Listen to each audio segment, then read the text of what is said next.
안녕하세요. 세계정치, 한국정치 차재원입니다. 최근 미국 정가의 주요 유서로 떠오른 미국산 조, 금, 박, 해의 정치적 운명을 소개하고자 합니다. 사실 조, 금, 박해는 우리식 정치 용어입니다. 지난 20대 국회 시절 민주당 의원 중 당론에 얽매이기보다는 자신의 정치적 소신에 따라 곧잘 쓴소리를 했던 조응천, 금태섭, 박용진, 김혜영 4명을 일컫는 말입니다. 공교롭게도 미국 여야 모두에 조금밖에 해당하는 의원들이 있습니다. 이들의 정치 행태를 살펴보고 우리와 비교 한번 해보겠습니다. 지난 16일이었죠. 미국 백악관에서는 인플레이션 감축 법안 서명식이 열렸습니다. 미국뿐만 아니라 전 세계 언론이 대대적으로 보도했습니다. 이번 법안은 조 바이든 대통령이 제안한 3조 5천억 달러 규모의 더 나은 재건 Build Back Better, 일명 BBB 법안의 축소판입니다. 그럼에도 4,400억 달러 규모의 정책 집행과 3천억 달러의 재정적자 감축으로 구성된 총 7,400억 달러, 우리 돈으로 910조 원의 지출 계획을 담고 있습니다. 특히 2030년까지 온실가스 배출을 2005년 대비 40% 감축하는 목표 달성을 위해서 3,690억 달러, 우리 돈으로 무려 479조 원을 투입하도록 했습니다. 기후변화 대응 차원에서 획기적인 투자 예산이라는 평가를 받고 있습니다. 아울러 노인 처방약 부담금 축소, 건강보험료 지원 연장 예산에 640억 달러, 우리 돈으로 83조 원도 포함되어 있습니다. 이들 재원 마련을 위해서 대기업에게 15%의 법인세를 부과하도록 했습니다. 오는 11월 중간선거를 앞둔 바이든으로서는 중요한 정치적 승리를 거둔 셈입니다. 대선 공약으로 내걸었던 세계적 위기, 기후변화에 대한 미국 지도력의 회복, 서민 의료비와 생활비 경감을 통한 중산층 복원 등 첫 입법이 결실을 맺은 탓입니다. 휴가 중이던 바이든이 의회의 법안 통과에 한 걸음으로 달려와 서명한 것은 어쩌면 너무나 당연한 노릇이었습니다.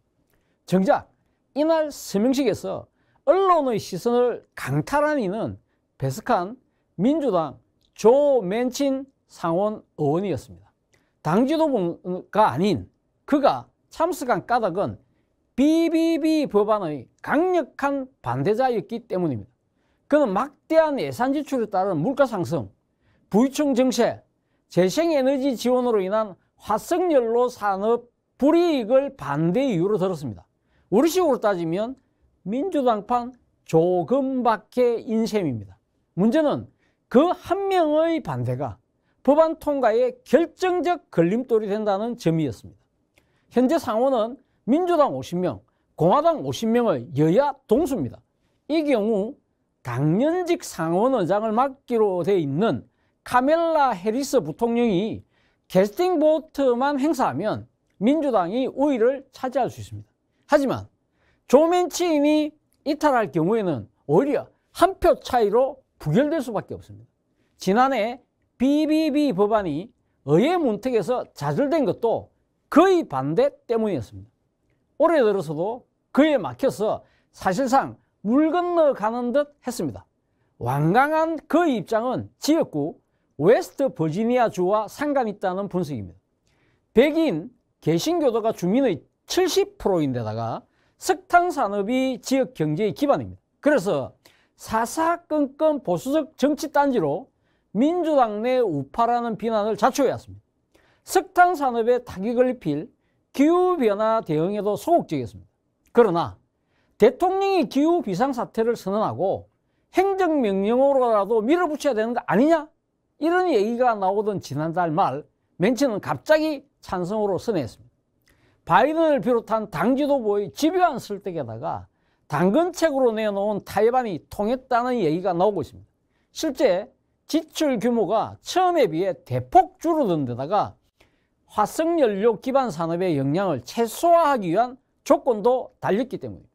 한때 눈의 가시였던 맨친이 졸지에 1등 공신이 돼서 백악관 서명식에 초대된 것은 정치적 아이러니입니다.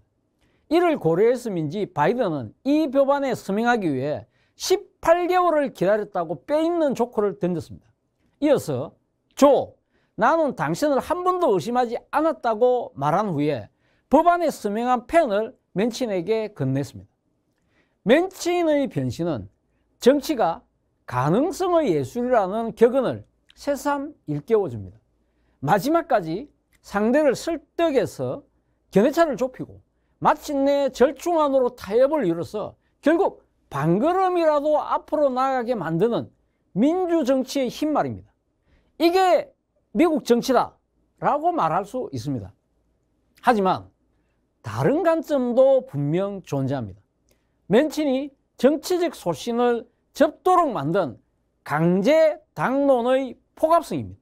사실 이번 법안에 대해 노벨 경제학상 수상자인 버넌 스미스 등 적잖은 경제학자들은 신랄한 비판을 내놓고 있습니다.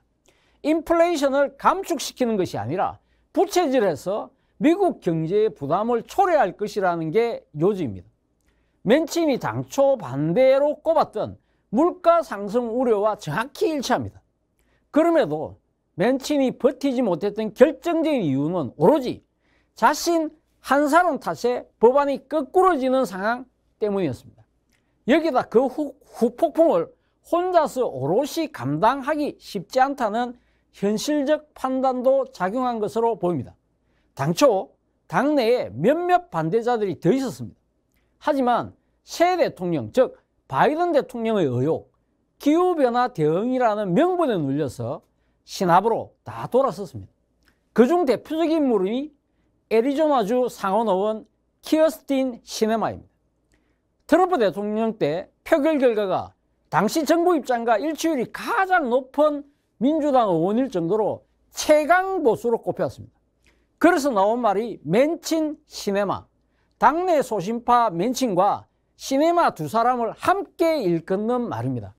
한국의 조금박해 조어 방식과 똑같죠? 시네마마저 반대 대열에서 이탈한 뒤 맨친의 당론 수용은 어쩌면 시간 문제였을지도 모릅니다. 강제당론의 폭압성 관점에선 민주당만 탓할 수도 없습니다. 이번 법안 표결에 공화당 50명 의원 중 단 한 명의 이탈도 없었습니다. 인류 공멸의 시간을 재촉하는 기후위기 대응, 저소득층의 의료비 삭감 등 법안 취지를 감안하면 소신투표가 나올만 했습니다. 하지만 공화당 의원 역시 무조건 반대로 치달은 당론을 아무도 무시하지 못했습니다. 민주당 정권의 명운을 건 법안에 절대 협조해서는 안 된다는 지지층의 강한 압박에 누구도 자유롭지 못했습니다.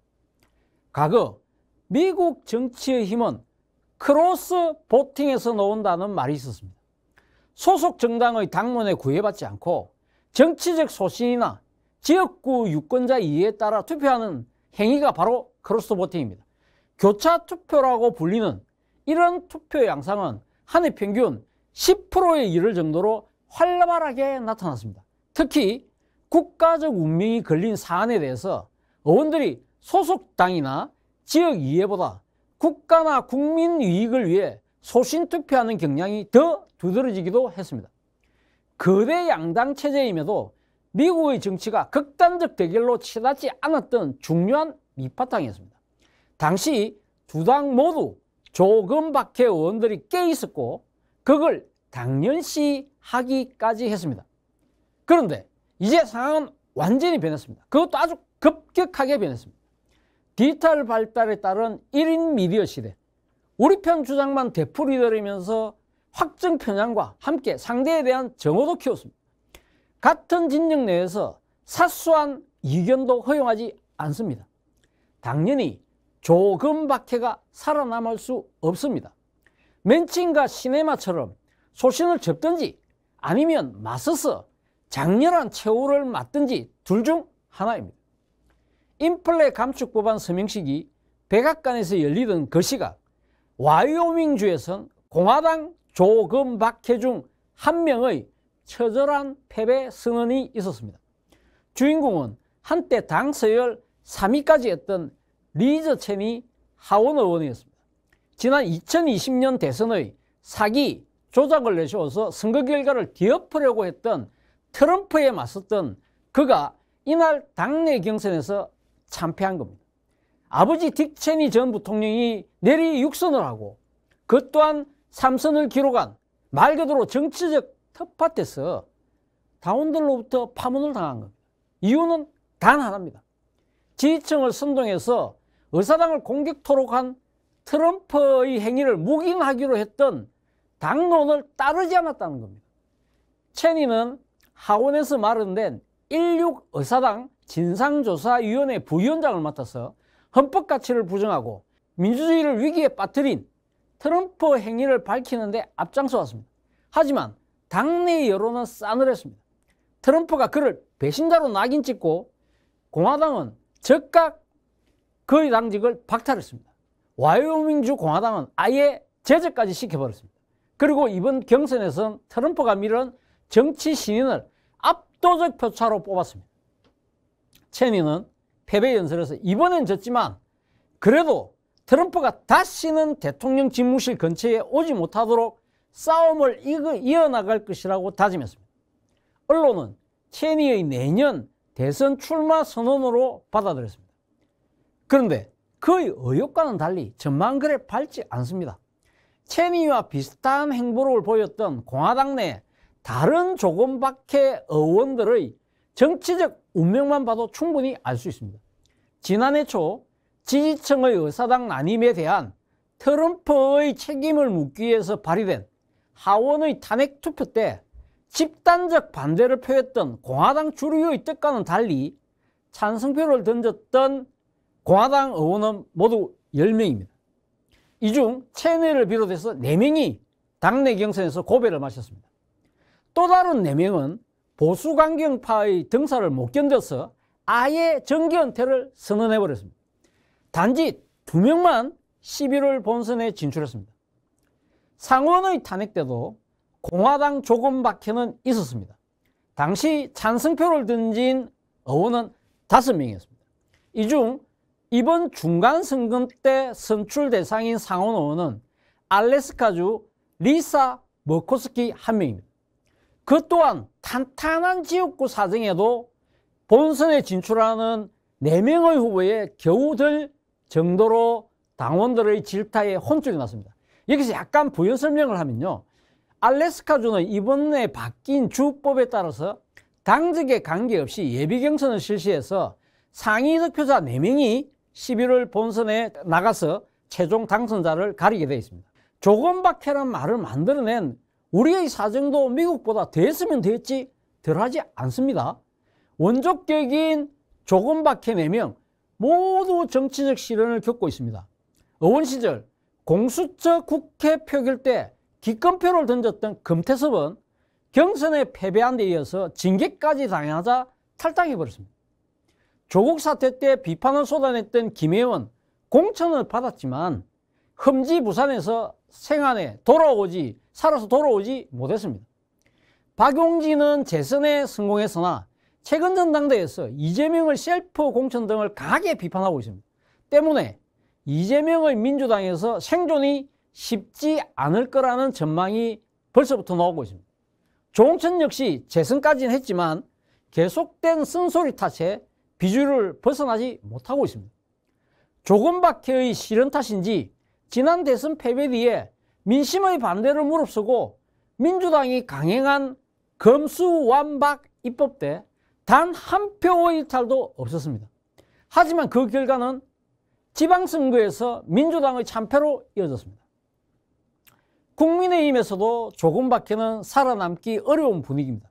당장 당원이 선출한 이준석 대표가 다소 석연찮은 이유로 당원권 정지 징계를 당했습니다. 이후 불거진 윤석열 대통령의 내부 총질 문자 메시지가 공개되자 정작 이준석이 그 유탄을 맞고 대표직을 내려놔야 했습니다. 이에 이준석은 대선 당시 윤석열 후보와 윤핵관에게 했던 쓴소리에 대한 정치적 안가품점으로 해석하면서 강력 반발하고 있습니다. 현행 법 체계는 우리나라 국회의원의 조금박해 행위를 사실상 권장하고 있습니다. 헌법 46조 2항에는 국회의원은 국가 이익을 우선하여 양심에 따라 직무를 행한다고 되어 있습니다. 국회법 역시 제114조 2항에 의원은 국민의 대표자로서 소속 정당 의사에 기속되지 않고 양심에 따라 투표한다고 못 받고 있습니다. 그러나 현실은 정반대입니다. 당론을 강제하고 이를 거부할 경우에는 정치적 응징을 가합니다. 한국 정치의 롤모델점으로 여겨졌던 미국에서마저 크로스 보팅을 배신 행위로 낙인 찍고 정치 생명까지 빼앗는 행위가 공공연히 벌어지고 있습니다. 이런 것까지 미국 따라하게 할 필요 없습니다. 무엇보다 이런 현상을 단순히 미디어 발달에 따른 진영 간 대결 심화의 당연한 결과라고 체념해서는 더 안 됩니다. 이를 방치할 경우 대통령 중심제의 권력 구조와 양당 구도라는 정치 구도 속에서 중간 접점을 통한 대화 타협이 영영 설 자리가 없어질 수밖에 없습니다. 미국산 조금박해의 엇갈린 운명을 반면 교사로 삼아야 하는 이유입니다.